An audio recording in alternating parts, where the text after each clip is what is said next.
At 10:14 a.m., beneath cold conference room lights that made every smile look rehearsed, the CEO's son slammed his palm against the table and pointed at the patent file like he was claiming conquered territory. "Shut up! This patent is mine now!" The room went quiet, not shocked, just careful. Because everyone in that building understood one dangerous truth. Power often sounded loudest right before it collapsed. She didn't argue, didn't raise her voice. She simply closed the presentation folder, unlocked her phone, and sent a single authorization withdrawal request. 7 minutes later, legal counsel opened Section 11 Patent Ownership Compliance, and suddenly, nobody in the room wanted to speak first. The building smelled like polished marble, burnt espresso, and expensive panic. By 10:20 that morning, the entire 32nd floor of Helixer Dynamics looked calm from the outside. Glass walls glowing under pale winter sunlight, assistants walking with tablets pressed against their chests, elevator chimes ringing softly like programmed politeness. But beneath the polished surface, tension moved through the corridors like static before lightning. Because everyone had heard what happened in Conference Room C. Everyone. Not the official version, of course. The building specialized in editing reality before lunchtime. Titles changed, narratives shifted, emails vanished. But humiliation traveled faster than corporate memos ever could, and by now the story had already mutated into whispers near coffee machines and half-finished Slack messages nobody dared to send. The CEO's son screamed at her. In front of investors. Something about the patent. No, ownership rights. I heard legal got involved. And then the final whisper, the one people lowered their voices for. She didn't even react. That part unsettled them most. Because anger was understandable. Tears were manageable. Public breakdowns fit neatly into corporate ecosystems. HR departments loved emotional predictability. It turned human beings into paperwork. But calm, terrified people. Especially the kind of calm that arrived too quickly. Especially when it came from someone like Elena Vale. She crossed the engineering department without looking left or right, her black access badge swinging lightly against a charcoal gray blazer. No dramatic exit, no emotional phone calls, just measured footsteps against polished concrete flooring. Like someone leaving a theater before the final act, because she already knew how it ended. A junior developer glanced up from his monitor as she passed, then quickly looked back down. Not because he disliked her, because he respected her too much. That was the strange thing about Elena. She never occupied space loudly, yet somehow entire systems seemed to orbit around her decisions. She wasn't the face of the company. She wasn't featured in interviews or investor magazines, beside phrases like visionary leadership. That spotlight belonged to Adrian Mercer, the CEO's son. 32 years old, perfect hair, perfect smile. The kind of confidence that only grows inside people who have never been truly cornered. He spoke in declarations, interruptions, and expensive watches. Elena spoke in timestamps, quiet observations, and solutions nobody noticed until they disappeared. And that morning, something had disappeared. Nobody fully understood it yet, but they could feel the vacuum forming. Inside her office, Elena placed her laptop bag beside the desk and closed the blinds halfway. Outside, clouds pressed low against the skyline, turning the city silver gray. Her screen glowed awake instantly. 3 unread legal notifications, 1 priority escalation, and a system-generated confirmation message, license access restrictions, updated primary commercial rights, suspended authorization, status, revoked time, sent, 10:17 a.m. She stared at the message for 2 seconds, not triumphantly, not emotionally, just carefully. Like an architect inspecting the first crack in a building she warned everyone about years ago. Then she opened another folder. Project Ether. The patent. 12 years of research compressed into encrypted documentation, prototype schematics, licensing frameworks, manufacturing dependencies, and international filings spread across 7 countries. The company liked calling it the future of adaptive infrastructure. Investors called it the billion-dollar bridge. Adrian called it his inheritance. But inheritance was a dangerous word inside companies built on intellectual property, because ownership and access were not always the same thing. And somewhere between ego and applause, Adrian Mercer had forgotten that distinction. Her phone buzzed softly. Maya, did you really revoke it? Elena leaned back slowly. Outside her office glass, employees pretended not to stare. She typed only 4 words. Elena, I revoked my authorization. 3 dots appeared instantly, then vanished, then returned. Maya, that's worse. A faint smile touched the corner of Elena's mouth. Not satisfaction, recognition. Because Maya understood something the others didn't. The patent itself wasn't the true asset. The licensing structure was. And Elena had written most of it personally during the restructuring negotiations 6 years earlier. Back when Helixor nearly collapsed after a failed acquisition nobody publicly discussed anymore. Back then, executives were desperate enough to sign anything that kept the technology alive, including Section 11, especially Section 11. At the time, legal teams described it as procedural redundancy. Elena described it differently: insurance. The memory returned sharply now. Rain against old office windows, stacks of emergency financing documents, executives arguing at 1:40 a.m., while exhausted attorneys highlighted clauses they barely read. And Elena, silent at the end of the conference table, insisting on one specific addition before final approval. Independent inventor authorization rights, conditional revocation protection, operational dependency triggers. Nobody fought her on it because everyone assumed Helixor would stabilize before such clauses ever mattered. Companies love temporary compromises, until temporary becomes expensive. A knock interrupted her thoughts. Soft, careful. She looked up. Daniel Cho from compliance stood outside her office, holding a tablet against his chest like a shield. Do you have a minute? Elna nodded once.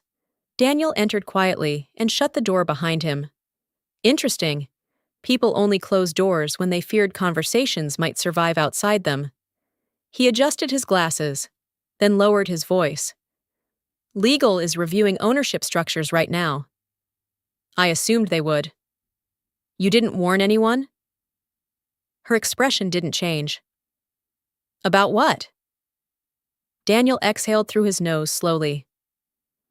That revoking authorization would suspend the commercial license. There it was. Not accusation, fear. Because Daniel worked in compliance long enough to recognize catastrophic timing when he saw it. Tomorrow morning, Helixor was scheduled to finalize a multinational licensing expansion worth nearly $400 million. Investors had already flown in. Press releases were prepared. Market analysts were expecting announcements before opening bell. And somewhere upstairs, Adrian Mercer probably still believed this was a minor internal disagreement, the kind money solved automatically. Daniel glanced toward the office glass. They're saying you overreacted. Elena folded her hands calmly. They usually say that right before legal starts reading carefully. Silence. Heavy silence. The kind that changes room temperature. Daniel swallowed. Did he really say the patent belonged to him? He said it publicly. In front of counsel? Yes. Daniel looked away immediately, because now the situation became worse, much worse. Corporate arrogance was survivable. Recorded corporate arrogance in front of attorneys became evidence.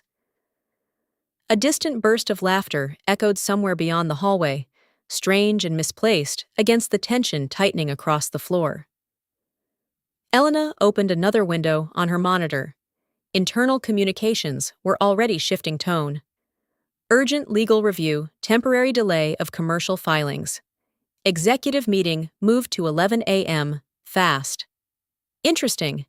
That meant counsel moved quicker than expected, which meant someone upstairs had finally opened Section 11. And once legal departments start reading exact wording instead of summaries, entire careers begin sweating quietly behind closed doors. Daniel noticed the screen. His face lost color slightly. They actually froze the filings. Elena said nothing, because the dangerous part wasn't the freeze. The dangerous part was what came after discovery. Daniel lowered his voice again. Adrian thinks you're bluffing. This time, Elena finally looked directly at him. Not coldly, not angrily, just steadily. That's the problem with people who inherit power, she said softly. They think systems are emotional. Outside, thunder rolled somewhere far beyond the skyline. Low, distant, waiting. And upstairs on the executive floor, someone had just requested a full patent ownership audit, the kind that usually started with paperwork and ended with names. By 10:43 a.m., the executive floor no longer sounded like success. It sounded like printers, hurried footsteps, muted arguments, and the sharp metallic rhythm of panic trying to stay professional. Conference Room A, the larger one with smoked glass walls and imported Italian wood panels, had become a containment zone disguised as a meeting. Assistants moved in and out carrying legal binders like medics transporting blood supplies. Screens flickered with compliance files. Half-empty coffee cups sat abandoned beside untouched pastries that nobody had time to pretend to enjoy anymore. And at the center of it all stood Adrian Mercer. Still angry, still loud, still catastrophically unaware. "This is ridiculous," he snapped, pacing beside the digital display wall.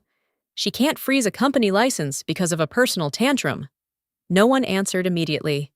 That silence irritated him more than disagreement ever could. Because Adrian had grown up inside rooms where people filled silence quickly, usually with reassurance, apologies, or admiration. Silence meant loss of control. And control, to him, wasn't strategy. It was oxygen. The company's external counsel, Victor Hale, adjusted a document on the table without looking up. "She didn't freeze the company license." Adrian turned sharply. "Then why are investors calling my phone?" Victor finally lifted his eyes. "Because technically, she froze yours." The room changed temperature, not dramatically, just enough for people to stop moving. Across the table, two senior board members exchanged the kind of glance executives develop after surviving multiple disasters together. Silent communication, efficient fear. Adrian laughed once, short, disbelieving. "That doesn't even make sense." Victor slid a printed document across the table. Section 11. There it was again. Pour of 11. The clause nobody remembered until this morning. Adrian barely glanced at the pages before pushing them aside. "I don't care about procedural wording. My father owns this company." Victor's expression remained professionally neutral, but exhaustion flickered briefly behind his eyes.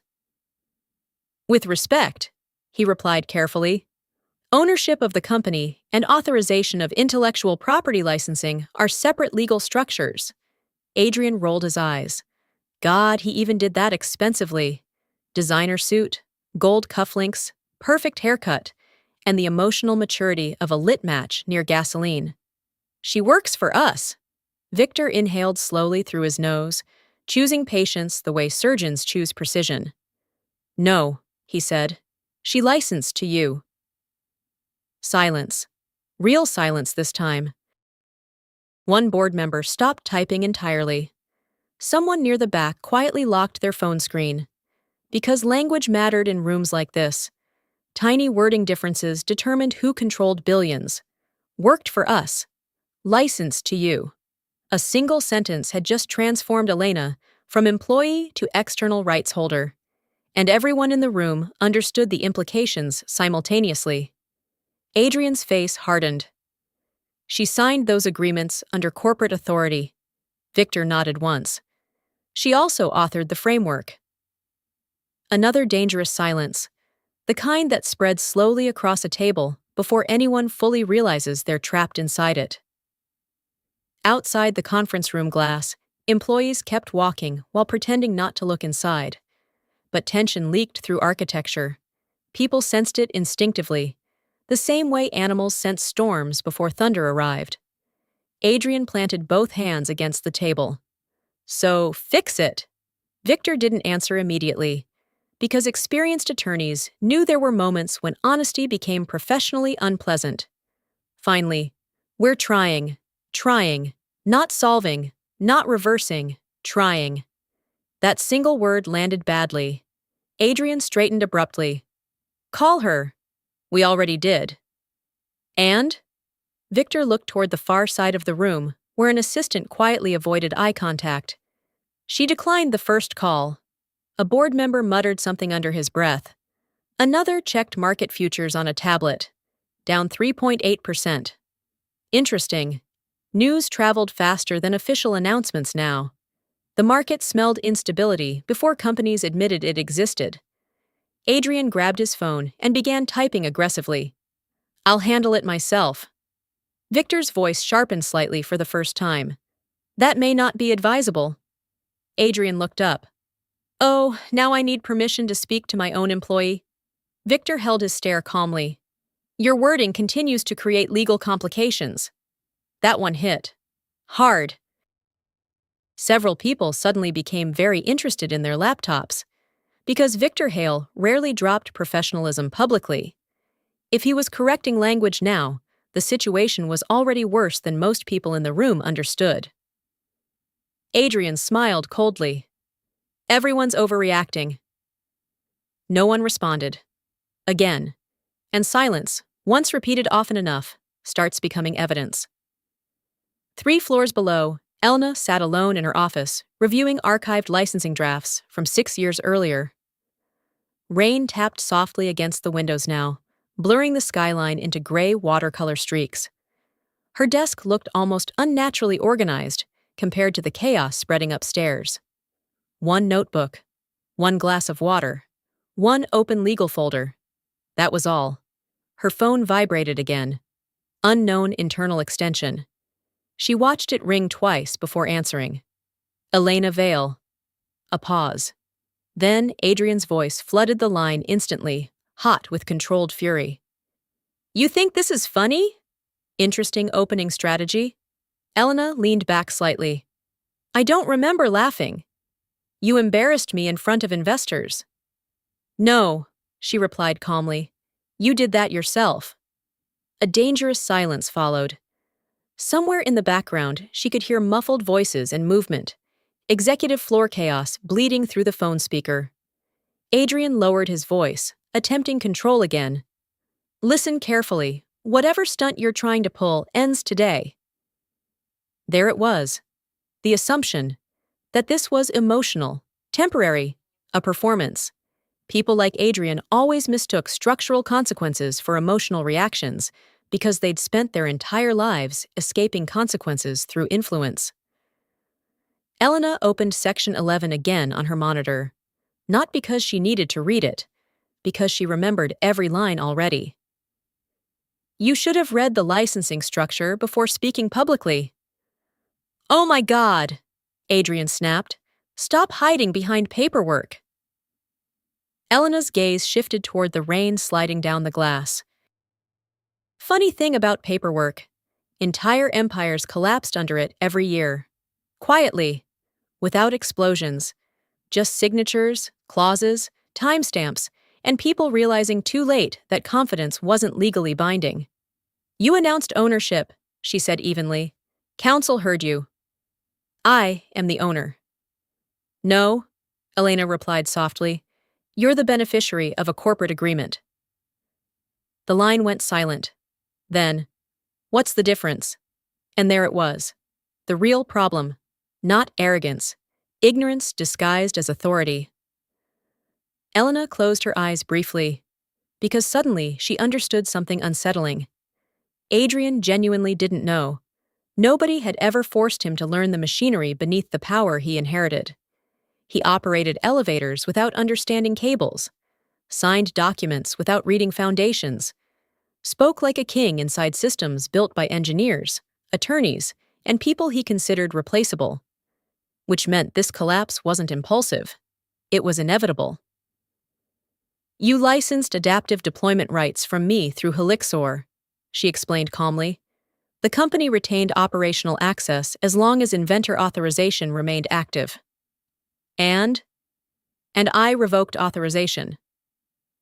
Another pause. Then came the first crack. Small, barely audible. You can't do that retroactively. Correct, Elena said, which is why the future filings froze instead. Upstairs, somebody suddenly shouted in the background. Muffled! Urgent! Another voice interrupted. Then rapid footsteps. Adrian covered the phone briefly before speaking away from it. What do you mean international suspension? Interesting. Very interesting.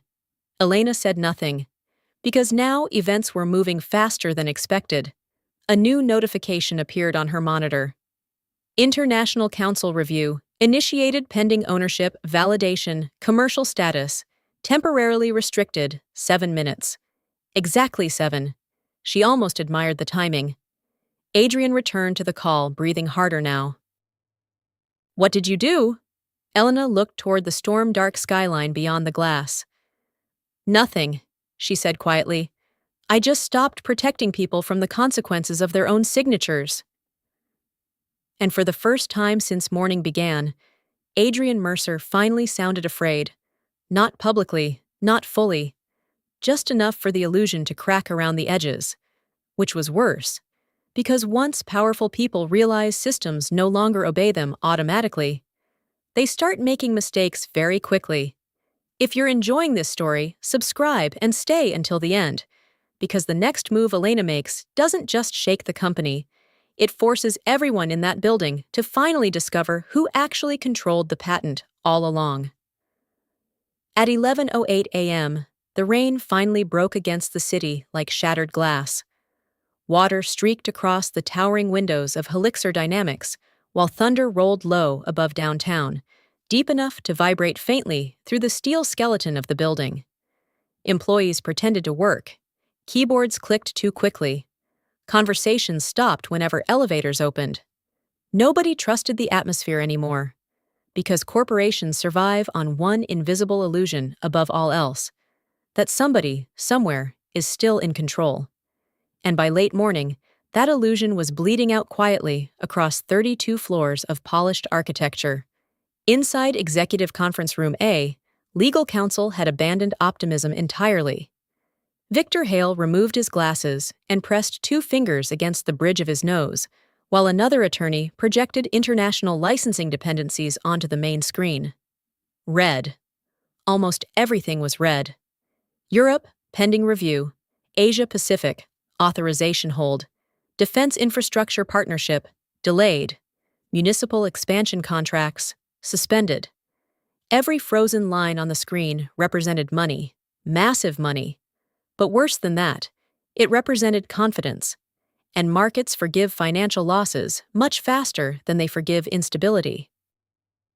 A board member finally spoke, voice tight with restrained panic. How exposed are we? No one answered immediately, because accurate answers inside rooms like this were dangerous things. Victor exhaled slowly. If counterparties determine ownership authority was misrepresented during negotiations, he stopped there. Not because he lacked vocabulary, because attorneys learn very early that unfinished sentences often sound more terrifying than completed ones. Another executive leaned forward sharply. Finish the sentence. Victor looked directly at him. They could challenge enforceability across every pending international filing connected to Project Ether. Silence. Heavy, motionless. One woman near the end of the table slowly removed her smartwatch, like it suddenly felt too tight around her wrist. Another board member stared at the rain outside with the expression of a man mentally calculating how quickly reputations decay online. Adrian Mercer slammed a hand against the table again. This is insane! Nobody reacted. Interesting. Even his outbursts were losing authority now. You're acting like she built the company herself, he snapped. Victor answered before anyone else could. She built the patent structure your expansion strategy depends on. Different sentence, same wound. Adrian paced beside the screen, jaw tense enough to crack stone. She's one engineer. No, Victor corrected quietly. She's the originating rights holder. There it was again.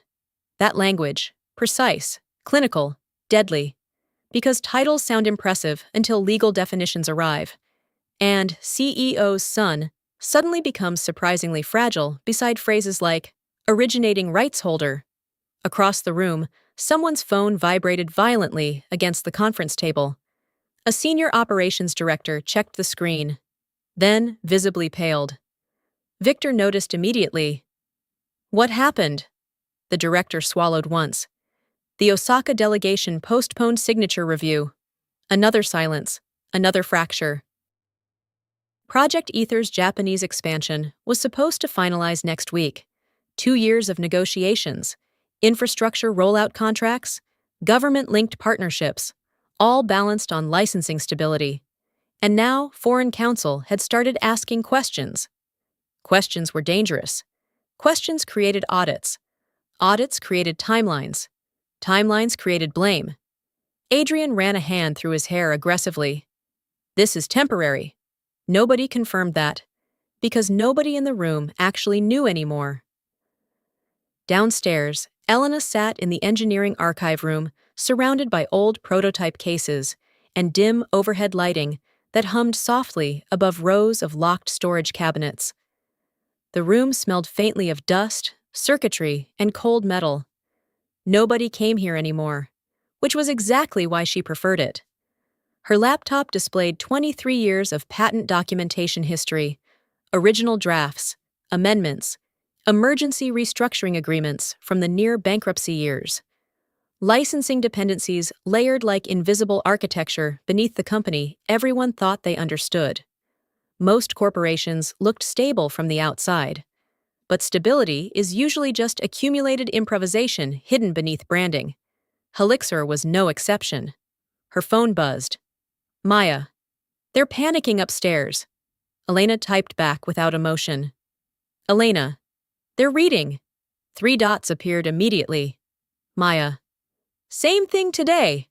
A faint laugh escaped Elena before disappearing almost instantly. Not because the situation amused her, because Maya wasn't wrong. The problem was never the clause itself.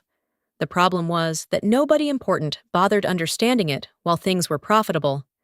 Success creates intellectual laziness faster than failure ever could. Another message arrived. Maya. Did you know this would happen? Elena stared at the screen for several seconds. Then finally, Elena. I knew eventually someone would mistake access for ownership. She locked the phone afterward. Because some truths became heavier once written down. Behind her, the archive room door opened unexpectedly. Elena turned slightly. Daniel Cho stepped inside again, this time looking significantly worse than before. Tie loosened, sleeves partially rolled, the exact appearance of a man trapped between compliance protocol and incoming disaster. You should probably come upstairs. Elena closed one document calmly. Why? Daniel hesitated. Because phrasing mattered now. Because they finally found the dependency map. Interesting. Very interesting.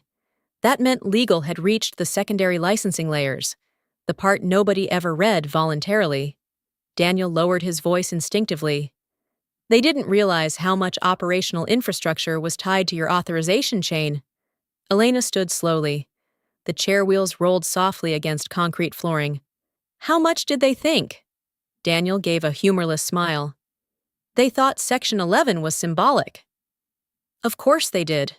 Corporate leadership loves symbolic clauses, decorative oversight committees, performative ethics policies, legal language nobody expects to activate, until suddenly it does. And then decorative systems become emergency exits. Daniel handed her a printed document. One glance told her everything. Internal risk assessment. Critical dependency identified authorization failure may impact. Adaptive routing infrastructure. Municipal AI calibration systems. Defense sector simulation licensing. International deployment approvals. Derivative technology partnerships. The list continued, longer than expected. Elena's expression remained calm, But internally, something shifted slightly. Not guilt, something colder. Disappointment. Because somewhere over the years, the company had stopped treating the patent like protected technology and started treating it like inherited furniture. Accessible, permanent, guaranteed. Daniel watched her carefully. You really never planned to transfer ownership completely? Elena looked up slowly. I offered. What? Twice. Daniel blinked. Nobody mentioned that. Because both offers required governance restrictions. And there it was, the hidden nerve beneath the entire crisis. Years earlier, Elena had proposed permanent transfer structures with independent oversight protections attached. Limitations preventing unilateral executive control over deployment authority. Safeguards, checks, structural accountability. But Helixor leadership rejected them both. Too restrictive, too inconvenient, too limiting for future expansion. Funny how corporations reject guardrails right until the moment they reach cliffs. Daniel leaned against the storage cabinet quietly. So this could have been avoided? Elena met his eyes evenly. Yes. That answer hit harder than panic ever could, because disasters caused by arrogance always age badly once history becomes public. Above them, thunder cracked again. Closer now. The building lights flickered almost imperceptibly. Daniel looked toward the ceiling instinctively. They're blaming you upstairs. Of course they are. A few board members want emergency termination. This time Elena actually smiled. Small, sharp, dangerous. Terminating me won't restore the authorization. Daniel went silent immediately, because suddenly he realized something horrifying. They no longer had leverage. Not real leverage. Not against someone who already understood the architecture better than everyone else combined. A distant alarm tone echoed faintly through the building. Elevator priority override activation from executive level. Fast movement upstairs. More meetings. More containment attempts. Elena handed the report back calmly. They're going to search for loopholes now. Daniel nodded weakly. They already are. And? He hesitated, then finally answered with visible discomfort. Legal said the same thing 3 times. What thing? Daniel looked directly at her. The wording appears enforceable. Silence settled heavily between them. Not dramatic silence. The worst kind. Professional silence. Verified silence. The kind backed by signatures, timestamps, and exhausted attorneys realizing the disaster is real. Then Daniel spoke again. Quietly, almost carefully. What happens if the international partners lose confidence completely? Elena looked toward the dim archive shelves lined with prototype history and forgotten development hardware. Years of invisible labor. Years of warnings nobody important listened to while stock prices climbed. Outside, rain hammered harder against the city. And somewhere upstairs, executives were beginning to understand something terrifying. This was never about revenge. It was about dependency. And dependency becomes visible only after the person holding everything together finally lets go. At 11:41 a.m., Helixor Dynamics stopped pretending the situation was internal. The first external article appeared quietly. No dramatic headline, no scandal language, just a short market update from a financial legal analyst in New York. Helixor licensing review may delay Project Ether international expansion pending ownership clarification. That single sentence erased $1.8 billion from market valuation in under 11 minutes. Not because investors understood the details, because investors understood uncertainty. And uncertainty spreads through financial systems like smoke through ventilation shafts.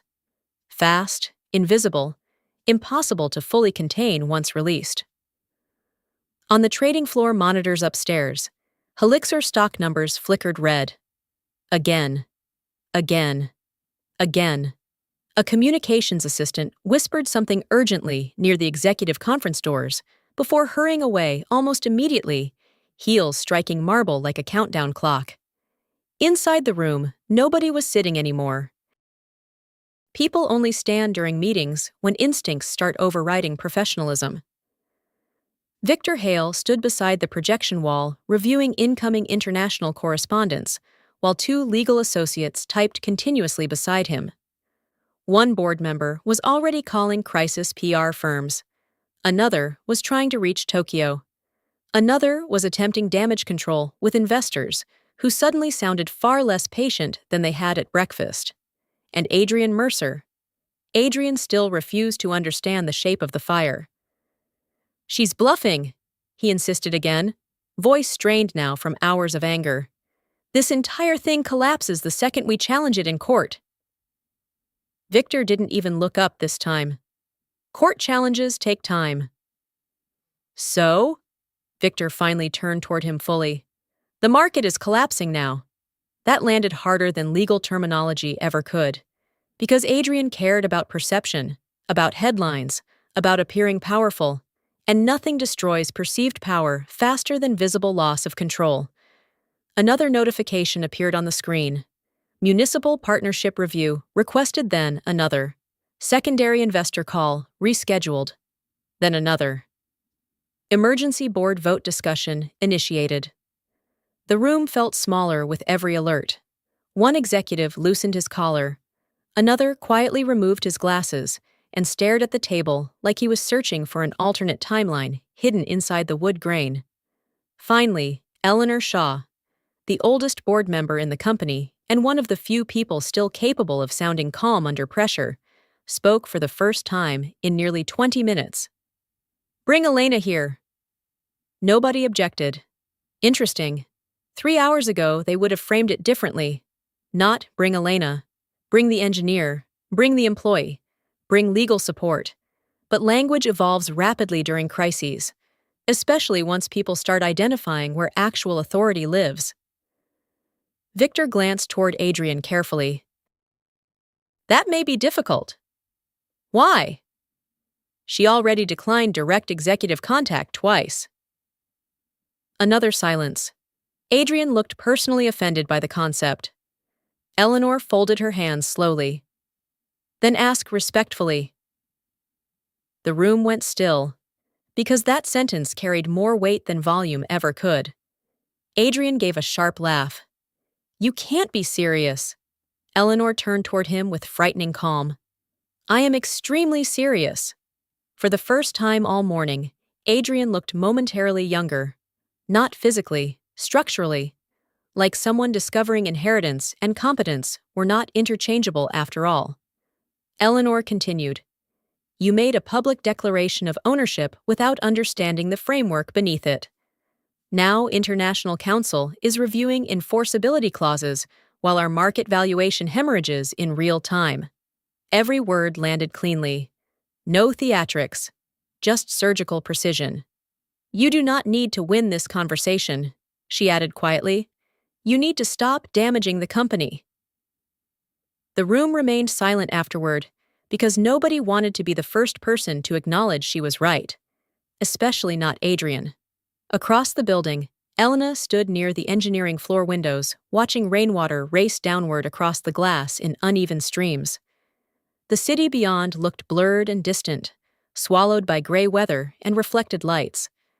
Her coffee had gone cold an hour ago. She hadn't touched it. Behind her, developers whispered near workstations while pretending to discuss deployment schedules. Screens glowed. Notifications pulsed. Somewhere a printer kept spitting out emergency legal drafts nobody would fully read until disaster reports were written months later. Corporate panic always creates paperwork first. Truth arrives later. Her laptop chimed softly. Incoming meeting request. Board executive session. Urgent. She read it once, then declined it, immediately. Within seconds, another notification appeared. Eleanor Shaw requests private discussion. Different. Very different. Elena considered the request for several moments before finally accepting. 5 minutes later, she entered a smaller executive lounge, far removed from the main conference rooms. No projection walls. No assistants. No polished performance. Just rain against tall windows, and Eleanor Shaw seated alone beside a dark wooden table. The older woman looked exhausted. Not weak, not fragile, just tired in the specific way intelligent people become after watching preventable disasters unfold exactly as predicted. Elena? Eleanor? No handshake, no corporate smiles, only honesty. Interesting room already. Eleanor gestured toward the chair opposite her. Sit, please.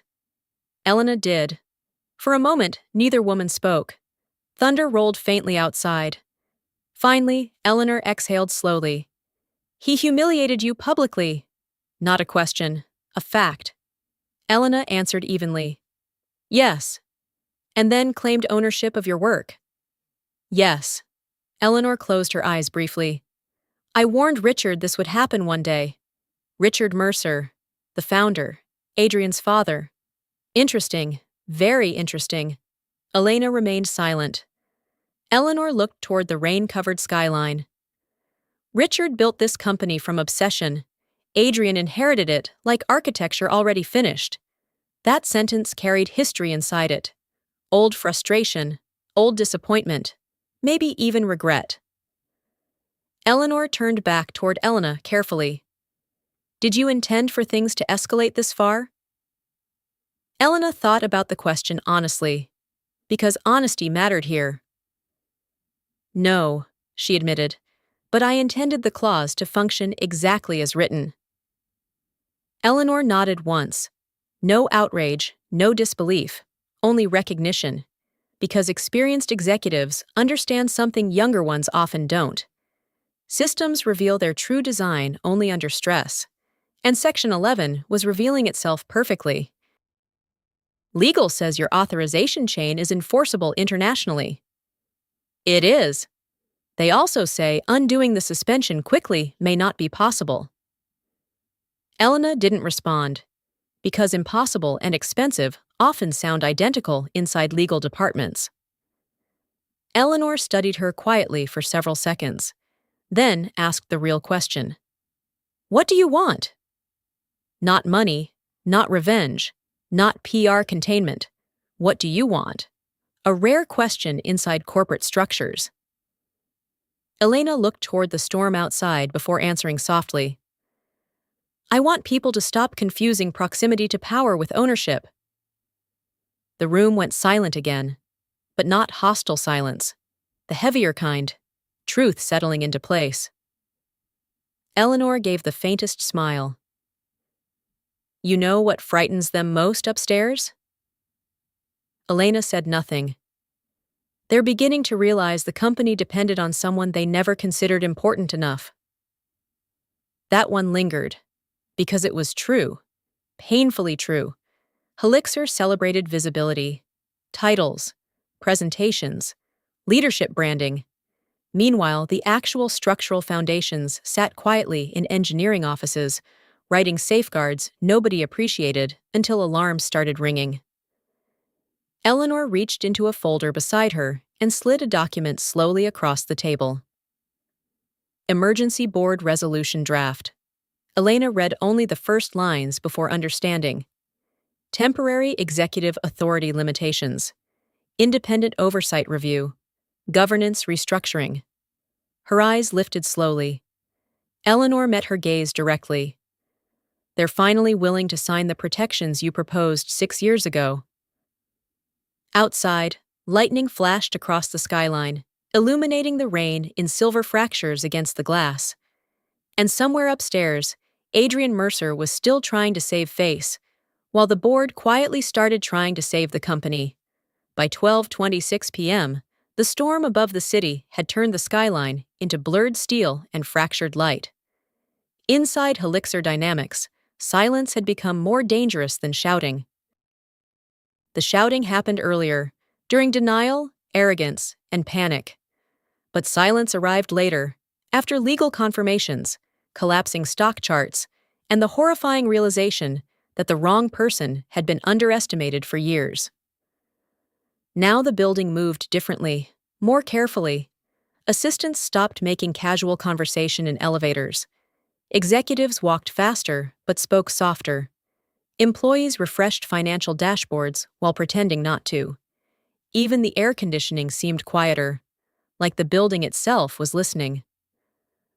On the executive floor, Adrian Mercer stood alone near the massive glass windows overlooking downtown, phone pressed against his ear hard enough to whiten his knuckles. "I don't care what legal says," he hissed. "Find another route."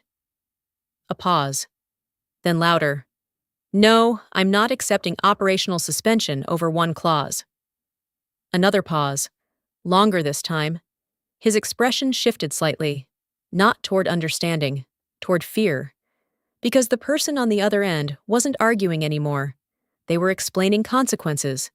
And consequences sound very different once expensive people begin speaking slowly. Across the conference room table behind him, several board members sat in exhausted silence, while Victor Hale reviewed the latest international responses. Tokyo requested additional ownership verification. Berlin paused infrastructure review. Toronto postponed deployment authorization indefinitely pending legal clarification. Every delay multiplied the damage, not just financially, structurally, because partnerships survive mistakes far easier than instability. Victor finally closed the folder in front of him. The sound echoed sharply in the room. "We've reached a point where containment is no longer the objective." Adrian turned immediately. "What does that mean?" Victor looked directly at him. "It means survival is." No one interrupted, not even Adrian. "Interesting." The room had finally crossed the invisible line where authority stops belonging to the loudest voice. Eleanor Shaw folded her hands calmly. "Has Elena reviewed the governance proposal?" Victor nodded once. "She has?" "And?" A brief pause. Then, "She hasn't rejected it." That single sentence shifted the atmosphere more than any financial update all morning. Because for the first time since 10:14 a.m., possibility entered the room again. Fragile possibility, expensive possibility, but possibility nonetheless. Adrian looked between them incredulously. "So we're negotiating now?" Eleanor answered without hesitation. "No, we're correcting a mistake." That one cut cleanly. No raised voice, no drama, just truth delivered with enough precision to leave permanent marks. Adrian laughed bitterly and looked toward the windows again. "This is unbelievable." Eleanor's gaze remained steady. "No. What's unbelievable is that nobody forced you to learn how the company actually functioned before giving you authority over it." Silence. Absolute silence. Somewhere beyond the glass walls, thunder rolled again across the city like distant structural collapse. Adrian looked away first. And in rooms like this, that mattered. Downstairs, Elena walked slowly through the engineering wing one final time, before the emergency board session. Developers looked up as she passed. Some nodded subtly. Some avoided eye contact entirely.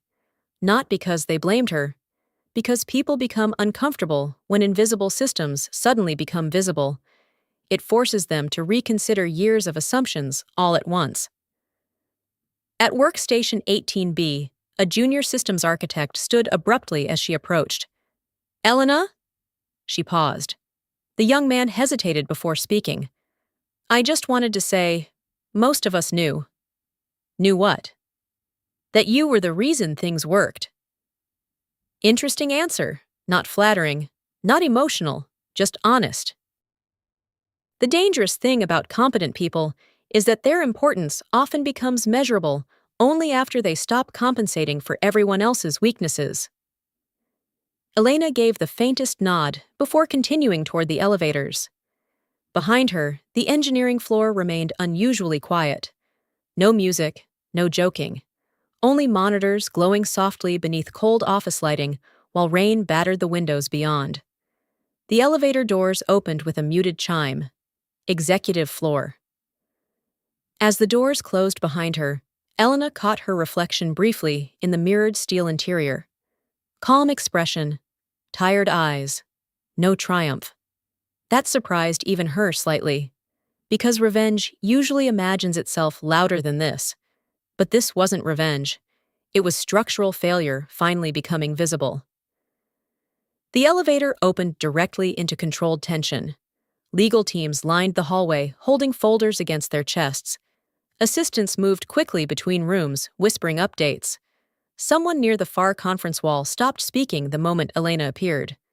Not out of hostility, out of awareness. Power in corporations often changes shape before it changes titles, and everyone could feel the shift now. Victor Hale approached first. His tie was loosened for the first time all day. A remarkable detail. "Thank you for coming." Elena nodded once. "Is the board ready?" "They're waiting." As they walked toward the conference room, Victor lowered his voice. "For what it's worth, most companies never survive discovering their own architecture this late." Elena glanced at him briefly. "And Helixor?" Victor gave a tired half-smile. "That depends whether the people inside it finally decide to respect the systems they built their future on." The conference room doors opened slowly. Everyone inside looked up at once. Board members, senior counsel, financial advisors. And Adrian Mercer seated near the far end of the table, jaw tight, exhaustion finally visible beneath the polished surface he'd spent years perfecting. For several seconds, nobody spoke. Then Eleanor Shaw stood. Not ceremonially, not dramatically, just deliberately. "Elena," she said calmly, "the board has reviewed your governance conditions." Elena remained standing near the doorway. "And?" Eleanor slid the finalized document across the table. Signed. Every page. Independent Oversight Authority. Protected Licensing Governance. Executive Limitation Triggers. Authorization Safeguards. The exact protections rejected 6 years earlier. Only now signed beneath collapsing stock projections and international legal pressure. Funny how wisdom becomes affordable immediately after arrogance turns expensive. Eleanor folded her hands. "The board is prepared to adopt the framework effective immediately." Silence settled across the room, but this silence felt different. Not panic.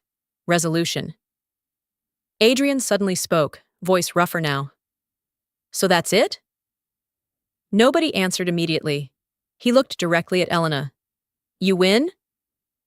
Elena studied him quietly for a moment. Rain streaked down the massive windows behind the boardroom, turning the skyline into blurred silver shadows. Finally, she answered softly, "This was never about winning." And that was the moment it finally reached him. Not fully. Maybe not permanently. But enough. Enough to understand that the real humiliation wasn't losing control publicly. It was discovering he never truly understood the machinery he claimed to own in the first place. Victor gathered the signed documents carefully.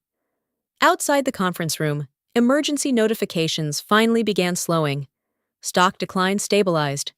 International Council reopened communication channels. Investors paused their retreat long enough to watch what happened next. Because systems, much like people, can survive damage. What they rarely survive is arrogance without accountability. Hours later, as the storm finally weakened above the city, employees across Helixor would remember one detail more than any legal clause or market number. Not the shouting, not the collapse, not even the frozen licenses. They remembered the silence, the exact silence that filled the room 7 minutes after the CEO's son declared ownership, and legal counsel quietly realized the patent no longer belonged to the people who thought power alone made things theirs.